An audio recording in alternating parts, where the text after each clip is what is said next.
Maka karena sakingnya bagus sifat qanaah ini nerima gitu. Kita ini kan terpaksa menerima.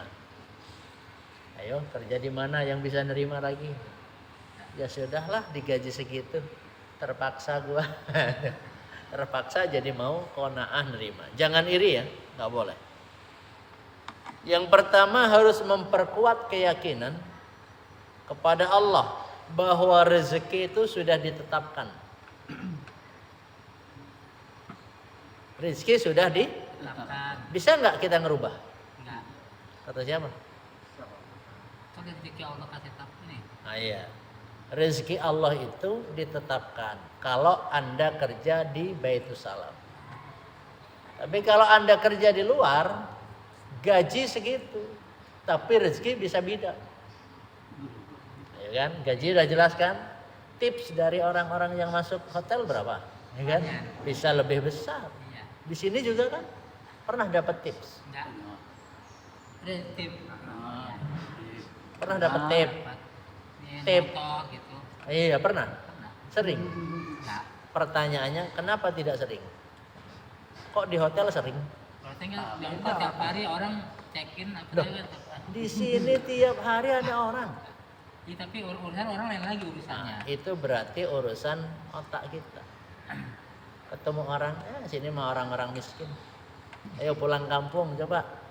Saya kalau di komplek biasanya ada aja orang ngasih duit. Tapi begitu kok pulang kampung kagak ada. Dipasang di otak, pulang kampung nggak ada yang ngasih duit. Kalau sudah ngomong gitu di otak, kayaknya di kampung nggak ada yang ngasih duit, udah jangan pulang kampung. Karena kalau pulang kampung beneran itu terjadi. Masih duit. Karena sesuatu yang terjadi dalam hidup kita itu berawal dari prasangka. Ayo, sekarang tanggal berapa? 9, 8. 8 bulan Bulan Juni. Juni ya. Tanggal 8 bulan Juni. Juni. Juli gajian. Ya kan? Prasangkanya gajian tanggal 30. Ah, ini nih, harusnya kita jangan prasangka lagi. Bisa jadi tanggal 15. Servis itu ya. Bisa jadi ternyata gajian harusnya 5 juta, ternyata dapatnya 800. Bisa jadi kan? Bisa. Tergantung Keadaan. keadaan. Di dunia ini gak ada yang pasti. Kayaknya kerja, waduh di hotel kayaknya aku sampai usia segini, wah nyaman nih. Tahu-tahu DP, PHP, PHK. Maka yang kedua adalah jangan membandingkan ke yang lebih atas urusan rezeki. Karena rezeki sudah ditetapkan, diatur oleh Allah. Tapi kita bisa ngerubah nggak? Yang termasuk nggak bisa dirubah apa? 1. Usia. 2. Hah? Jodoh, yang bener ya. Jodoh sih. Jodoh bisa di. Enggak. Hah? Jodoh. Enggak. Anda nikah berapa kali? Sekali. Ada yang 2 kali? Pak Yunusnya 2 kali. Nah, begitu ada nikah 2 kali, berarti jodohnya yang mana? Yang pertama. Yang kedua? Yang kedua enggak. Orang yang ada yang kedua kemana? Yang kedua nyari-nyari. Loh, Ya, kedua sambilan doang. iya. Jadi cerita jodoh udah ditentukan itu kayak apa? Ayo. Anda itu jodohnya atau nikahnya sudah ditentukan pada usia 36 tahun baru Anda nikah. Karena Anda tahu, saya pengen mempercepat jodoh saya, bisa nggak? Hah? Bisa. Kan Allah udah menentukan 3. Ya sekarang begini dah. Takdir Anda itu mati dalam keadaan baik-baik. Takdirnya. Mau baik-baik mau nggak? Ya udah sekarang kamu lompat tuh dari lantai 4. Bunuh diri. Loh kan belum tentu mati. Itu bunuh diri namanya Pak. Paling goib. Belum tentu mati Belum kan? mati tapi kepala nih retak di baju. Loh, iya. Sama juga bohong. Maksud saya begini, itu kan sudah Allah tentukan usia Anda itu 70 tahun. Allah tentukan kan? Tahu-tahu Anda itu ngetes, bener gak Allah tentukan saya usia saya 50 tahun. Saya pengen lebih panjang. Lompat dari atas. Lompat dari lantai 5. Gak mati. Cuma patah doang. Aduh. Iya, kurang. Ini belum terjadi aja udah ngomong patah-patah doang. Belum terjadi nih mah. Kalau patah-patah untung, kalau langsung mati. Mati udah mau lanjutin. Nggak bisa tobat. 70 tahun gimana kan 70 tahun, 50 tahun deh. Pasti panjang umur berarti dong. Iya, makanya umur itu bisa Panjang. diperpanjang. Dengan apa? Silaturahim. Ini hadis nih. Iya kan? Jodoh itu bisa nggak? Loh, kalau Anda tinggal di Bogor, lahir di Bogor, tinggal di Bogor, bisa nggak dapat orang Arab gitu? Bisa pergi ke Arab. Bisa aja kalau orang-orang yang tinggal di Bogor. Nah, iya kan gitu. Anda di kamar aja rezeki udah dijamin oleh Allah. Rezeki udah dijamin oleh Allah. Kunci kamarnya di dalam kamar. Kira-kira datang nggak makanan? Enggak. Enggak. Kenapa? Iya. Kenapa? Kunci kamarnya kunci aja mau. Iya, kenapa? Enggak usah.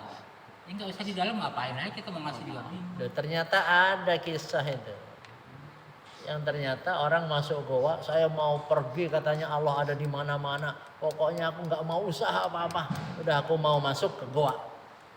Pergi ke goa 3 hari. Gak mati-mati. Enggak makan. Gak makan. Begitu ini saudaranya kehilangan. Kemana sih itu? Tahu kemarin pergi kemana ya? Dicari ke sana, dicari ke sungai nggak ketemu. Ternyata ada di dalam goa. Tapi dia ngomong, walaupun sudah ada makanan depan mataku, aku nggak akan mau makan. Kenapa? Kenapa? Aku pengen membuktikan bahwa Allah itu ada. Iya. Ini ternyata benar Allah yang memberi. Udah ada makanan, udah 3 hari kagak makan, biarin. Kalau belum waktunya mati juga gak mati. Datang saudaranya ke goa, ini makan. Kamu makan. Gak mau ngomong, gak mau buka mulut. Kira-kira ada makanan yang masuk gak? Ada lah. Hah? Dari mana? Dari sunanya itu. Ada saudaranya, ada makanan, dia nggak mau makan, nggak mau buka mulut, ditanya aja nggak mau jawab. Kira-kira bisa makan? Bisa ada makanan masuk ke perutnya? Enggak. Ternyata ada. Allah kasih. Sama dengan anak Anda waktu sakit, kasih obat, mau nggak? Enggak. Begitu nggak mau diapain? Paksa. Dipaksa. Diapain? Yang dipaksa di apa ya? Iya. Di baik-baikin gimana? Oh iya, dibaik-baikin ya. Ini sudah ngomong, saya nggak mau. Ngomong nggak mau, pokoknya pengen kalau belum waktunya mati kagak mati. Akhirnya saudaranya ngapain? Oh, udah kan banyak saudaranya. Oh, buka mulutnya. Ini mati beneran nanti. Paksa. Akhirnya dibuka, kasih air. Minum nggak dia? Minum. Iya. Begitulah kehidupan. Paksa dong. Pak. Iya. Ternyata kita nggak perlu usaha, masih tetap bisa. Rezekinya. Iya, ada rezekinya. Tapi rezekinya kayak gitu tuh. Sakit dulu, dipaksa dulu. Nggak enak lah gitu. Iya, nggak enak. Ternyata enakan menjadi OBCS Baitul Salam. BCS. Yang ketiga, jangan harus membiasakan bersyukur. Dapat berapapun. Jadi kalau mau masuk rumah itu dahului dengan doa, jangan langsung salam. Banyak masalah dalam rumah tangga kita karena mau masuk rumah nggak pakai doa. Ini kita dari sini. Mau masuk rumah berhenti dulu depan pintu, panjatkan doa. Ya Allah,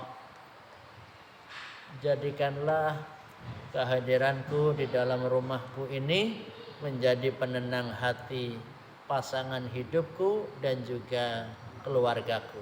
Amin. Assalamualaikum. Jangan dari tempat kerja Masuk. ternyata bermasalah dengan teman, pulang mas-masan. Jebret. Assalamualaikum. Itu bahaya. Gak pakai doa. Mama nggak ada. Mana mama? Dari Gak tahu pak. Kebiasaan nih mama. Harus nyalahin mama. Padahal masalahnya di tempat kerja. Marahnya kok di rumah. Kenapa pak? Ayah kenapa? Oh tadi Pak Yunus kurang ajar.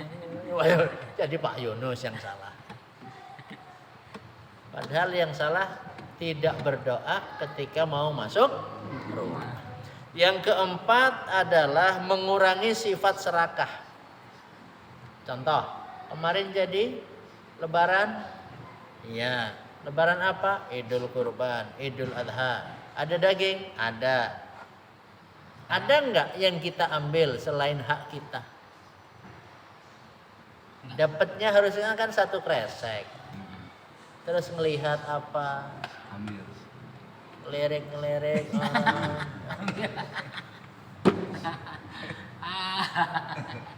Coba. Serakah.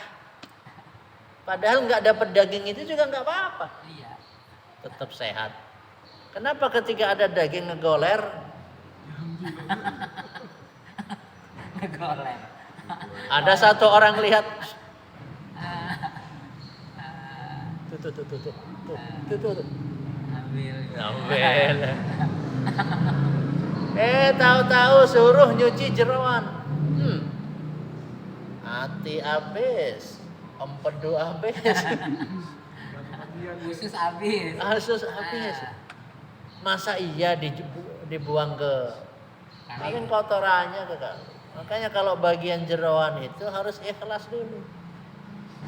Ini bersihin sekedar bersihin. Akhirnya taruh di panitia. Bau semua. Akhirnya nggak pada mau padahal itu sengaja nggak dibersihin biar nanti aku semua yang bawa. Yang kelima, menata hati saat bekerja, saat ikhtiar, ya. Tidak bergantung kepada duniawi. Kalau saya nih hari ini dapat duit, pasti istri saya senang. Belum tentu. Dapat duit, ya, dari sini dapat duit. Biasanya 3 juta, tahu-tahu dapatnya 5 juta. Wah, istri pasti senang. Ternyata Masya Allah, ujiannya biasanya nggak pernah bawa duit. Jadi di sini ngejendol duit. Baik gitu ya Pak, tuh Ben nih. Iya. Ada perempuan nggak kenal kita, menor pakai lipstik. Kita cuma langsung dia nyosor, langsung nyium. Nyampe rumah, apa yang terjadi? Lipstiknya ngecap di sini. Marah lah. Tapi kan duit masih ada. Bu, alhamdulillah Bu, dapat duit. Gak peduli mama. Mama, itu ayah dari mana itu bekas lipstik? Lupa dia. Lupa. Nah, itu kan ujian manusia. Makanya penting qanaah. Yang keenam, perbanyak ibadah dan mengingat kematian.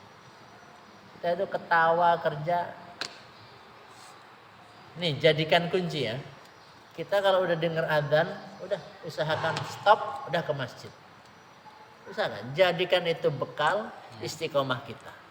Kenapa hidup kita berantakan? Karena kita nggak teratur sholatnya. Apalagi kalau libur kerja, nggak teratur. Sholat ya sholat, ya harusnya kan teratur. Istiqomah. Duhur, adzan, berhenti, enak gitu. Seger setelah sholat, cuci muka. Di masjid kan bisa istirahat, betul? Yang lain subhanallah, subhanallah, subhanallah. Kita bisa istirahat. Tidur. Pak Yunus tuh. Pokok kalau khutbah Jumat ini, padahal peringatannya. Ayuhan nas, wahai manusia, ittaqullaha haqqa tuqatih. Bertakwalah kalian semua kepada Allah. Maka jamaah Jumat itu biasanya gini. Iya. Banyak Pak.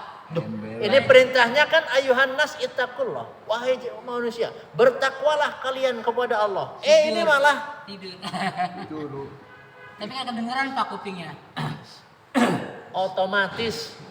Kalau yang khotib sudah mengatakan Allahumma ighfir lil mu'minin wal mu'minat wal muslimin wal muslimat al ahya'i minhum wal amwat innaka 'alaa kulli syai'in qadir. Allahumma izzil Islam wal muslimin. Langsung bangun. Ngantuk lagi enggak? Itu namanya seger. Ada lagi yang sampai Allahu Akbar, asyhadu an la ilaha illallah. Dia enggak tahu lagi Allahumma ighfir, enggak tahu dia enggak tahu. La ilaha illallah enggak tahu. Tidur terus ya. Qadarullah enggak ada yang bangunin. Enggak tahu. Assalamualaikum warahmatullah. Jadi dia gini. Aduh, parah. Langsung gini deh. Itu parah itu, Pak. Itu Pulang juga. tengah kiri kan nggak bangun, bangun gitu, bangunin. Sengaja nggak bangunin. Nggak ada yang mau bangunin. Pak, biarin. Terlalu itu mah. Ya, lihat itu di YouTube waktu Ya sholat Allah. Idul Fitri. Ya Allah. Tahu-tahu ketinggalan. Kasihan amat itu orang. Bangun, Pak, bangun. Kasihan.